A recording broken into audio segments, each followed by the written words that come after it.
So before I get to the Watts and the 35C fiasco, I just want to let you guys know, if you don't know already, that Shanann's mum has started her cooking channel on YouTube. I've been hearing about this for quite a while, and I am so happy that Sandra has found a way to channel her passion and share recipes. Her videos aren't perfect, but I really like what she's doing. I really love her Easter bread, and I think she'll just keep getting better and better.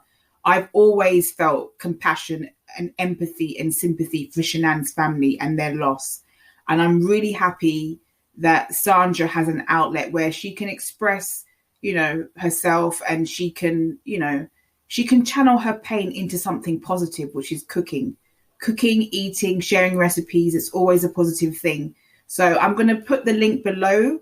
If you haven't joined or subscribed to her channel, you can do that, and you can find her channel really, really easily. So Lana'S 35C effort for the Watts flops before it even gets started. What a surprise! Not. As if that person sitting in prison ever had a chance of getting any kind of relief. Anyway, I mean, he had no chance. So whether he wanted a 35C, whether he doesn't want a 35C, whether he changes his mind in a few weeks or a few months about a 35C, he ain't never getting out. He's never going to get released unless he escapes or dies. And the whole thing was just one big sham in the first place. Initially, Lana and whoever, well, put it this way, it was said that Chris Watts backed out of it, wanted nothing to do with it. And then later on, I'm hearing conflicting stories that it wasn't that he backed out of it, but there were some other things going on with Lana and this Kelly woman. And honestly, the way the Watts go round and round like a roundabout with these different people that they kind of they use and then discard again, it kind of gets confusing. So I have not gotten to the bottom of the reason as to why, or I still feel that I don't know why they've decided that they're not going to go forward at this time with the 35C. But regardless, it was going to be such a long and expensive battle, and all that was going to happen is basically nothing, because he's never getting released. The crime that he committed was so heinous, and the evidence is against him. There's no evidence against anybody else. So all these people, these channels saying things about Nicole Kessinger sightings, and it's time for them to arrest Nicole Kessinger. Look, I know a lot of you believe that Nicole Kessinger was involved.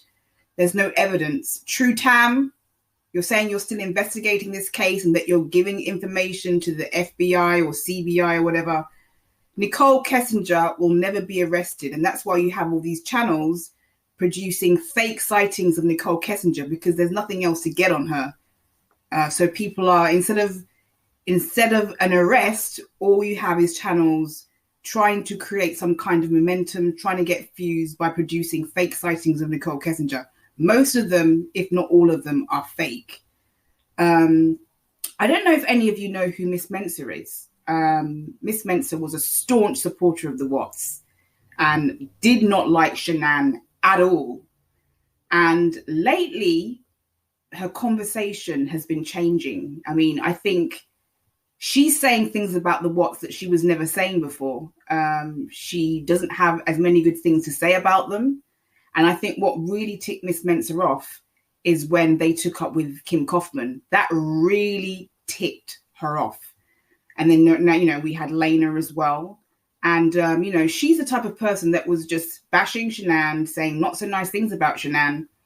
And all of a sudden, her the content of her dialogue has changed just ever so slightly, saying more and more negative things about the Watts. And I think that she felt that she was thrown under the bus by the Watts family. And I think she sees how they use people. But I think the only reason why Miss Mensah is realizing that the Watts are not what she made them out to be is because she feels like they kind of dumped her for Kim, didn't appreciate the time that she spent on the phone talking to Cindy Watts, didn't take her advice, took up with this Kim woman.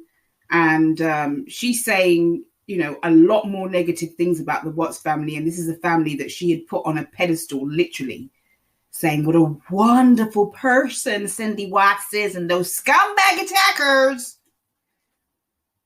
are being so nasty to Cindy Watts.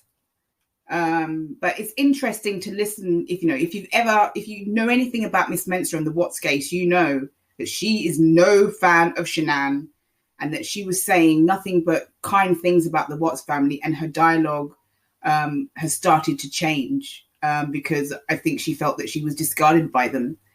But, the Watts, they will live in eternal denial about their son, and the Watts case will keep going on. It will keep on keeping on because there are so many people who are still interested to see what happens.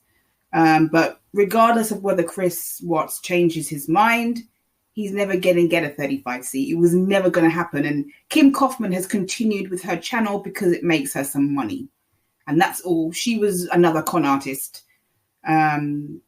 She's just, she talks in circles even more than Lana does. I mean, it's word salad, doesn't really make any sense. But she just talks and talks and talks. And she's continuing to save face, and because it's putting some extra money in her pocket. But, I think that Kim Kaufman has no credibility whatsoever. Lana has no credibility. And the Watts and the 35C was never, ever going to go anywhere.